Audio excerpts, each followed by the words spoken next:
When evening comes, I return home and go to my study. On the threshold, I strip naked, taking off my muddy, sweaty workday clothes, and put on the robes of court and palace, and, in this graver dress, I enter the courts of the ancients and am welcomed by them, and there I taste the food that alone is mine, and for which I was born. These are the words that Niccolò Machiavelli wrote to Francesco Vettori in a letter from December the 10th, 1513. For the Renaissance man, the Studiolo, or study, is the most important room in the house, the secret place where he would retire at the end of the day to immerse himself in the liberal arts and develop his virtues. In a period rife with wars and internal conflicts, the precarious political equilibrium favored individualism and the rise of great personalities in the arts and sciences. A great host of scholars and artists, encouraged by enlightened princes who set themselves up as their patrons, became the driving force of an artistic and intellectual revival that was taking place in all the principalities of Italy, which competed with each other. While the palace and the court represented the power of the prince and his rule over earthly things, the study, the heart of his residence, represented his attempt to take possession of the spiritual realm as well. The Studiolo in the Ducal Palace in Gubbio is, along with the more famous one in Urbino, the most complete example that has survived to the present. Both were created for Duke Federico of Montefeltro, Renaissance prince, Lord of Arms, man of science and patron of the arts.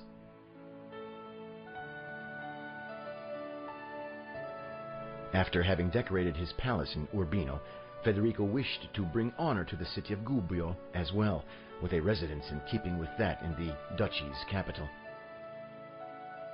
He had various reasons for doing this. He was born in Gubbio, was devoted to Ubaldo, its patron saint, and his long-awaited heir was born in Gubbio, whom he called Guido Ubaldo in the saint's honor.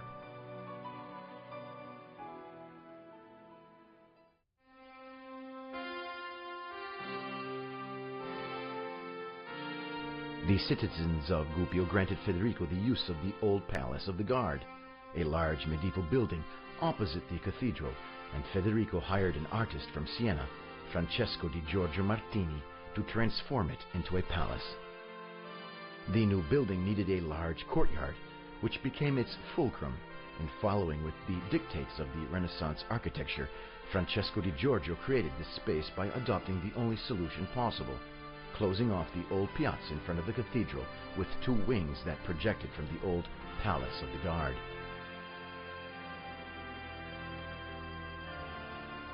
The new courtyard, today still known as Il Corte, is irregular in shape, a rectangular trapezoid like the Studiolo. This is probably not a coincidence, as the same is found also in Urbino, where study and courtyard have the same square shape. It is surrounded on three sides by round arches, supported by columns in gray pietra sirena stone, with buttresses decorated with elegant oculi. Due to the lack of available space, the side set against the hill is instead a smooth wall adorned with small arches and corbels. The pilasters at the corners are separated so that each side stands as a compositional whole, such as to lessen the dissimilarities. The two entrances are not aligned. Rather, each is on the same axis as the shaft of the column of the opposite loggia, an illusionary trick by the architect to disguise its asymmetry. The windows on the upper floor are decorated with motifs dear to Federico, such as the exploding petard, the dolphins intertwined with a trident, the airmen, and the brush, which alternate with the elegant pilaster strips. The Duke attached great importance to this symbology, which, besides being an affirmation of possession, probably also concealed cryptic messages. Under the eaves, the square terracotta tiles bear the monogram FD, Federicus Dux, and tongues of fire. These tiles measure exactly 1 Urbino foot, that is 33.5 centimeters, and constitute the indivisible unit of measurement, the atom of the building, with all other measures being multiples of this.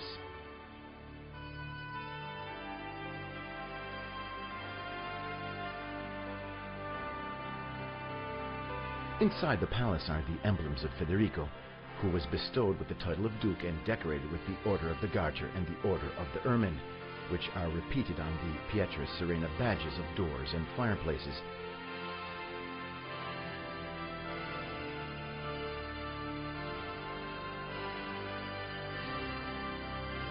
Upon the death in 1632 of the last Duke of Urbino, Francesco Maria delle Rovere II, the palace was inherited by his niece, Vittoria, later the Grand Duchess of Tuscany, who brought many works of art to Florence. The building was sold at an auction to private individuals sometime before 1860.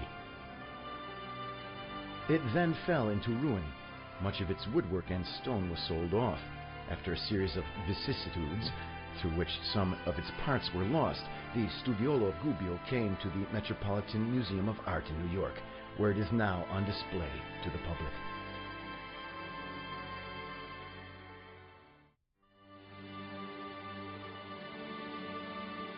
All that remained of the Studiolo was a small, isolated, unplastered room, the saddest and dingiest room on the Piano Nobile. An unknowing visitor could never have imagined that it once contained a jewel of Renaissance inlay work.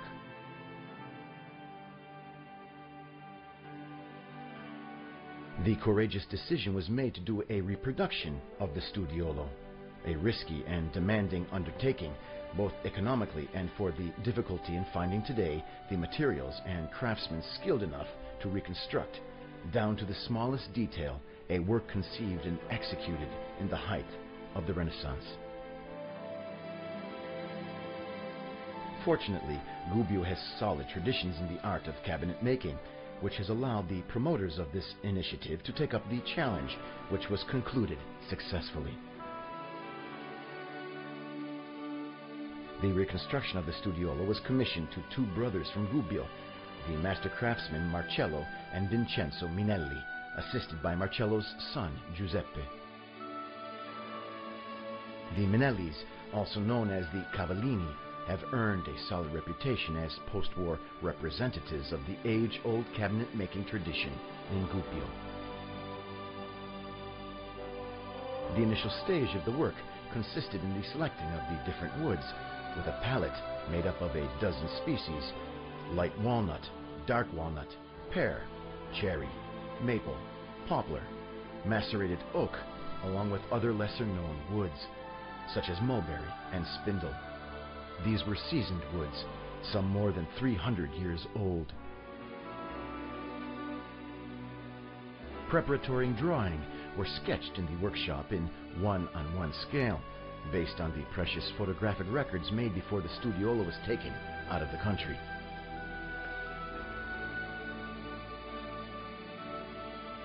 Tools and instruments were made especially for the job, including chisels of various shapes and sizes, gouges, special rasps, special razor-sharp knives, and cutters for cutting the tiniest inlays. And lastly, the coltello da spalla, a knife typically used by Renaissance woodcarvers for incising the outlines of a design.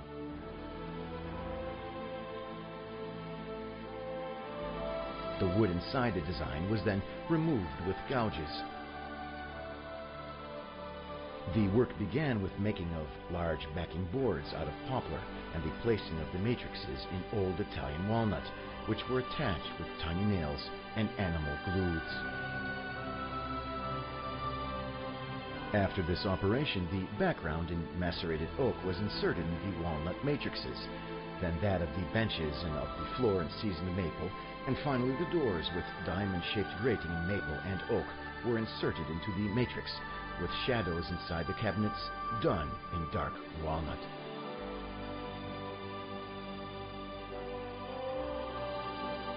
The creating of the panels continued with the making of the inlays and of the repeated geometric patterns made in small blocks.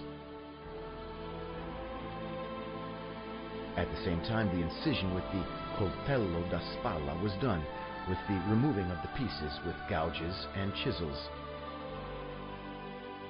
Once the chisel work was completed, the inlays were inserted. Lastly, the work was finished manually with small planes and scrapers, then sanded and given a wax finish, followed by aging using natural methods based on traditional dyes and stains.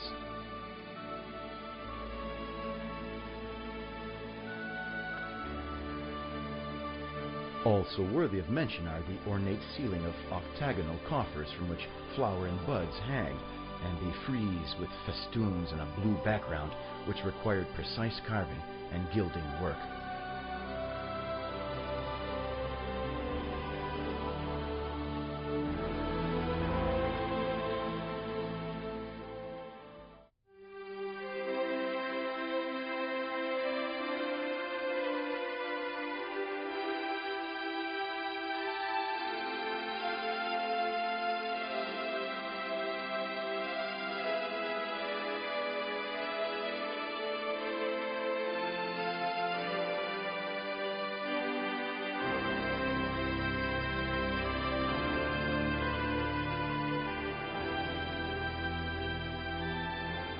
The original Studiolo was the result of a collaboration between Francesco di Giorgio Martini, who probably designed it, and the Florentine Giuliano da Majano, who did the intarsia work. The 11 large intarsia panels covered the entire lower half of the room's walls, up to a height of 8 Urbino feet, for a total area of over 32 square meters. The intarsia work is based on the play of visual illusions, or trompe-l'œil, with false chairs and false cabinets with partly open doors, inside which one glimpses in perspective false objects of clear symbolic meaning.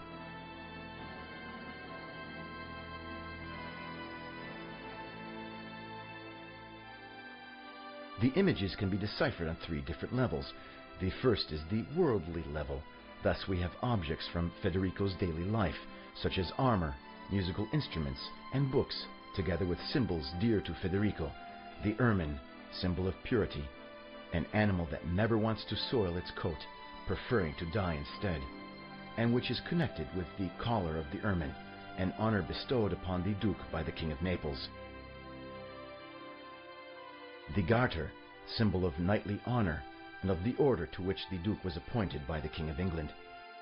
It bears the motto, Honi soit qui mal y pense. Shamed be the person who thinks evil of it. According to tradition, this phrase was spoken by the King of England when, under the embarrassed gaze of other dignitaries, he returned a garter to a lady after it had slipped off her leg. The ostrich, symbol of tenacity, with a spearhead in its beak in front of a scroll with the German saying, "I can swallow a big iron." The crane, symbol of watchfulness, which clutches a stone in its claw. Then there is the brush, an expression of Federico's will to sweep away the evils of Italy, which is paired with the bit, another implement used for horses, but in this case to restrain and manage. The olive for peace, and the bundles for concord, which offset the symbols of war, the pipe and the drum. The tongues of fire come from the accesi, inflamed ones, a group of Venetians which Federico had frequented in his youth, called the Company of the Stocking, because they wore stockings with flames painted on them. Lastly, the eagles of the Montefeltro family and the F.D. monograms.